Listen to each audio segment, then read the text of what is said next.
Well, I'm really glad that the Patriots won, not because I root for the Patriots, but because now you guys can listen to me instead of paying attention to the football game. Shots fired. So, I had some idea what I was going to talk about a bit,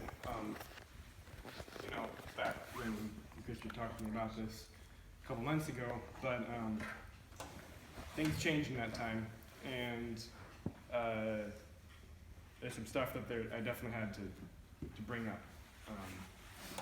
just because it was what was going on in my life at the time and in the lives of people around me, and I was having a lot of thoughts about it. So,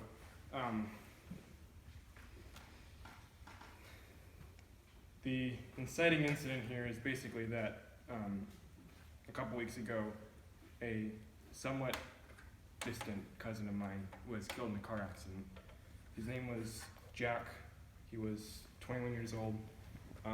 He was traveling back to school from Campus Crusade conference. Campus Crusade is a great organization that it's exactly what it sounds like, Campus Crusade for Christ. It's an outreach program on campuses, and he was part of that, one of the main members that they had there at that campus. And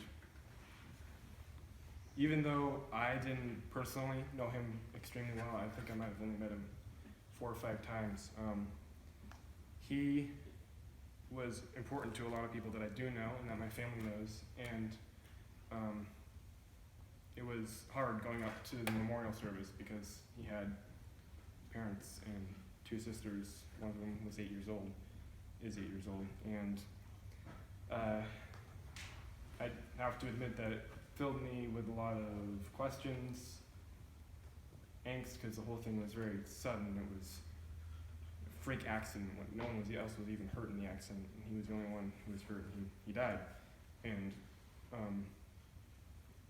to me the saddest part of it was how the most I guess puzzling part was that he's only 21.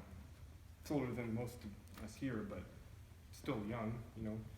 If he lives to average life expectancy, he'd live to be at least 3 times that age. And he loved Jesus.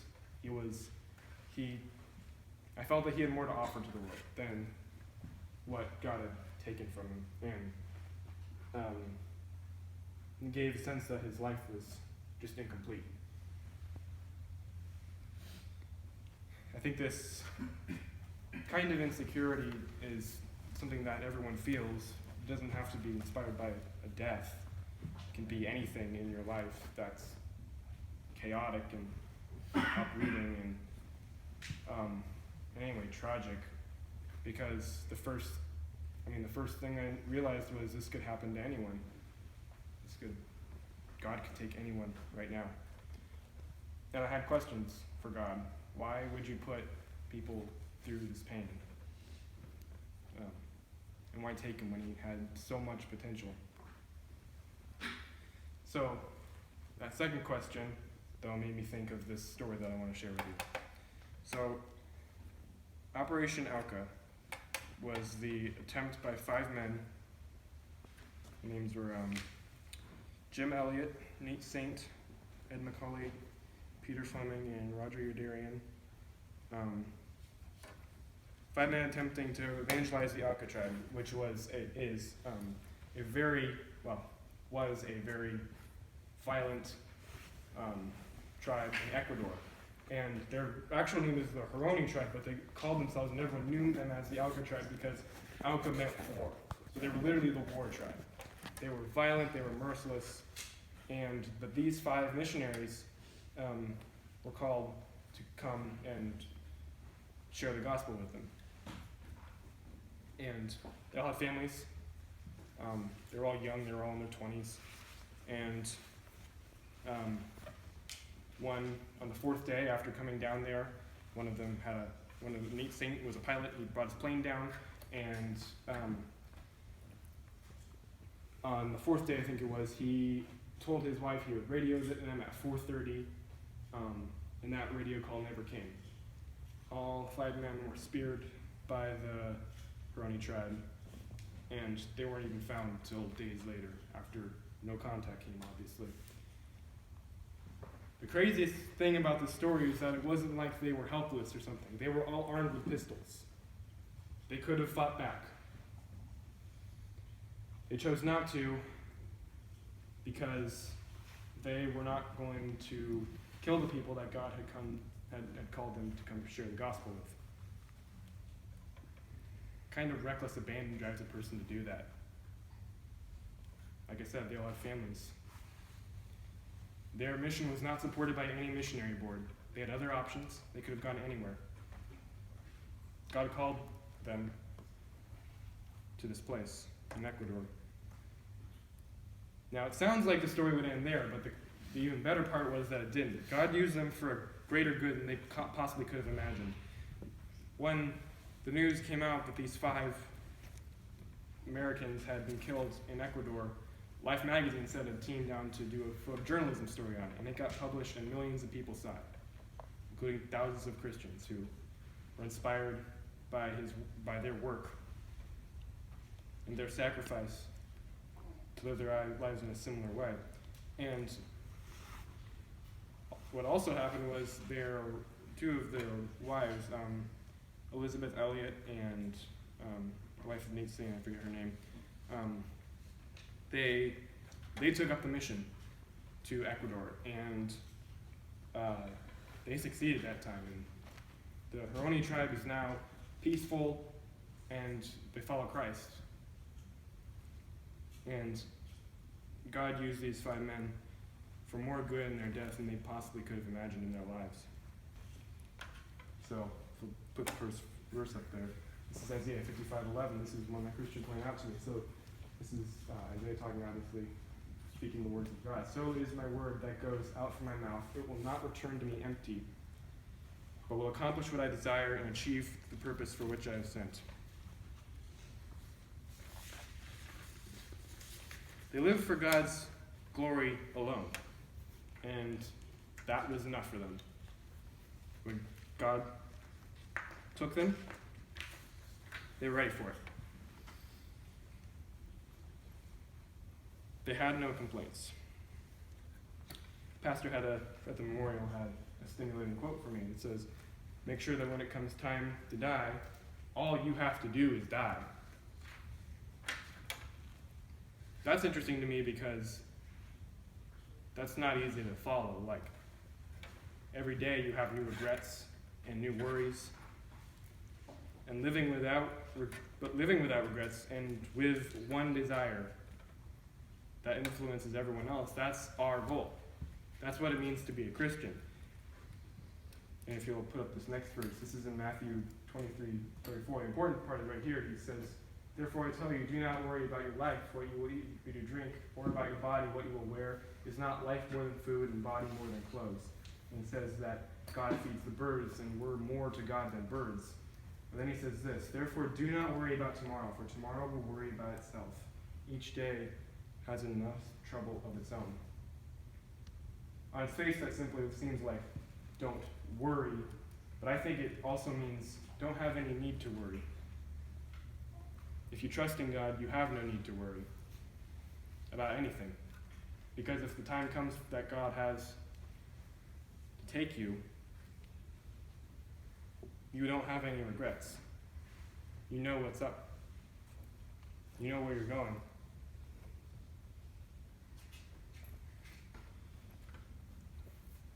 And considering that, no life is actually unfinished if it's actually lived for God, which was what I had problems with, right?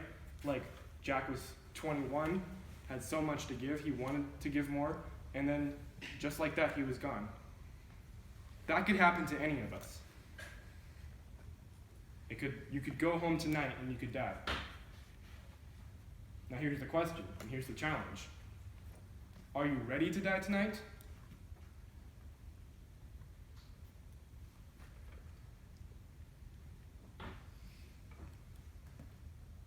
And if not, what can you do to change that? So, The second question I had at this was, why would you put people in pain, right? Because that's what happened. It's not just about what happened to Jack. It's about what happened to his family. It's about what happened to the families of these African missionaries and the millions of other Christians who have given their lives because of what God called them to do. Other people suffered at that. And some people go the rest of their lives living without their son, their brother, their friend. Why does God allow that kind of pain to be caused? There are a lot of attempts to answer that question. Intellectually, spiritually, you can say that the pain is only temporary, or that it will eventually be outshined by the glory of God in the end of times. And those are fair, because they're true. But when you're hurting, those answers don't suffice. Nothing really answers the question of why do we suffer except that life is suffering. For everyone, not just for Christians, but especially for Christians. We were told to expect persecution. And even when we're not persecuted, this is not some sort of hit job. This is a total freak accident. The pain's still there. And the only answer as to why God allows it to be caused is that God allows it to be caused to everyone. And when you're feeling hurt because of that, or even angry at God, my favorite verse is this. Yeah, that one, there you go. This is what Paul's saying in 2 Corinthians. Even if I should choose to boast, I would not be a fool, because I would be speaking the truth. But I refrain, so no one will think more of me than is warranted by what I say or do, because of these surpassingly great revelations. Therefore, in order to keep me from being conceited, I was given a thorn in my flesh, a messenger of Satan to torment me. 3 times I pleaded with the Lord to take it away from me, but he said to me, my grace is sufficient for you. My power is made perfect in weakness. Therefore, I will boast all the more gladly about my weaknesses, so that Christ's power may rest on me. That is why, for Christ's sake, I delight in weaknesses, in insults and hardships and persecutions and difficulties. For when I am weak, then I am strong. There's no greater pain than losing someone that you loved dearly. Paul was through pain, and God said to him, my grace is sufficient for you. That's what these missionaries believed. I think that's what we believe, is that we don't truly need anything else, anything earthly. And the crazy thing is that we're really stupid about that sometimes. Like even us. We have so many other desires. Can you go back to that parable? So this is one of my favorite parables that illustrates this. Jesus says, and he told them in this parable, the ground of a certain rich man yielded an abundant harvest. And he thought to himself, what shall I do? I have no place to store my crops. Then he said, this is what I'll do. I will tear down my barns and build bigger ones. And there I will store my surplus grain. And I'll say to myself, you have plenty of grain laid up for many years. Take life easy. Eat, drink, and be merry. But God said to him, you fool, this very night your life will be demanded from you. Then who will get what you have prepared for yourself? This is how it will be for whoever stores up things for themselves, but is not rich toward God. I don't say that as a warning. Jesus didn't say it as a warning. He said that as an encouragement. That's what a person who stores up things for themselves on earth is, a fool. And God said, this very night your life will be demanded from you. That can't be any of us.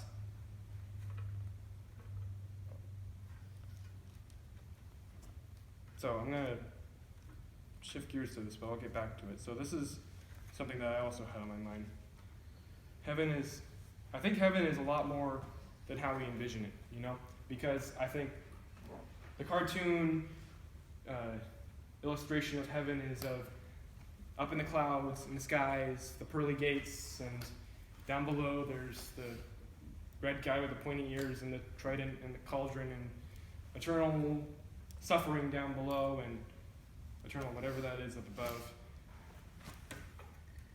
That's so much less than what heaven is. I think often as Christians we're motivated selfishly to live this life because we don't want to go to hell. Who wants to go to hell? That's ultimate suffering. But if we live as Christians just so that we don't suffer, then we're not doing it right. Heaven is the place where the ultimate worship of God happens. You know, all humans desire purpose. We all want to worship something. But a person who worships something of this earth is a fool. That's what this is saying. And a person who worships God is blessed. Maybe not on this earth. Maybe we suffer anyway, but ultimately blessed. So, heaven is where worship, and here's the other thing, heaven is where the worship of God happens night and day, eternally. But it's also where that's the only thing where we desire. You imagine doing nothing on earth but worshiping God day and night. Seems like that could get boring pretty fast, but it doesn't in heaven, because God's standing right in front of you. That's a pretty amazing thing. Moses had to hide his face so that he wasn't killed by the mere glimpse of God. Standing in front of God is a truly amazing experience. So, to wrap this up, actually, let's go to that Revelations passage. There we go. This is one last thing. This is John writing, then I saw a new heaven and a new earth, for the first heaven and the first earth had passed away, and there was no longer any sea. I saw the holy city, the new Jerusalem, coming down out of heaven from God, prepared as a bride, beautifully dressed for her husband. And I heard a loud voice from the throne saying, "Look, God's dwelling place is now among the people, and he will dwell with them. They will be his people, and God himself will be with them and be their God. He will wipe every tear from their eyes. There will be no more death or mourning or crying or pain, for the old order of things has passed away." Here's my favorite part. Look, God's dwelling place is now among the people, and he will dwell with them. That's what heaven is. That's what makes heaven different from hell. Hell is where God is absent. Heaven is where God is everything.